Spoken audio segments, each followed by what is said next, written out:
மக்களே, இன்றைக்கி நம்ம சேனலில் பார்க்க போகிறது கொத்தமல்லி தொக்கு தான். அது எப்படி பண்ணலான்னு பார்க்கலாம் வாங்க. இன்க்ரீடியன்ஸ் எல்லாம் நான் சொல்கிறேன், ஒன் பை ஒன் நான் காட்டிட்டு உங்களுக்கு சொல்கிறேன்.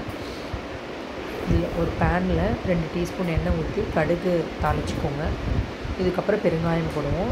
இதில் 2 மீடியம் சைஸ் கொத்தமல்லி எடுத்து நல்லா கழுவிட்டு அது கொஞ்சமாக புளி சேர்த்து நான் அரைச்சிருக்கேன். அதுதான் நெக்ஸ்ட்டு ஸ்டெப்பு.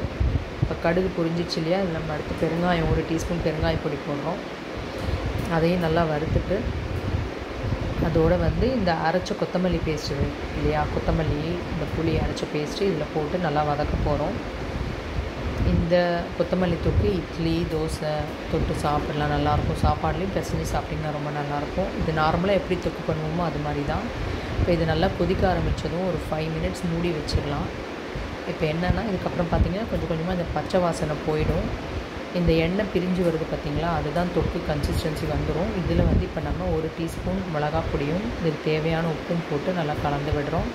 இந்த பதத்தை மட்டும் செக் பண்ணிக்கோங்க. தண்ணி இல்லாமல் இருந்தால் தான் கெட்டு போகாமல் இருக்கணும். இந்த தண்ணியெல்லாம் ஃபுல்லாக அப்சர்வ் ஆனால் தொக்கு ரெடி ஆகிடுச்சு அப்படின்னு அர்த்தம். இப்போ என்ன பண்ணுறீங்கன்னா, அதுலேயே ஒரு 1/2 டீஸ்பூன் வெந்தய பொடி, 1/2 டீஸ்பூன் கடுகு பொடி போட்டு நல்லா கலந்து விட்டுடுங்க.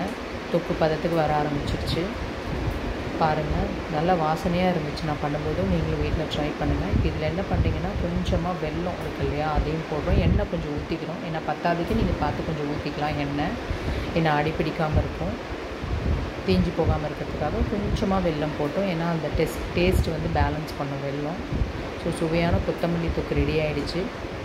நீங்களும் வீட்டில் ட்ரை பண்ணி பாருங்கள். இது உடம்புக்கு ரொம்ப நல்லது.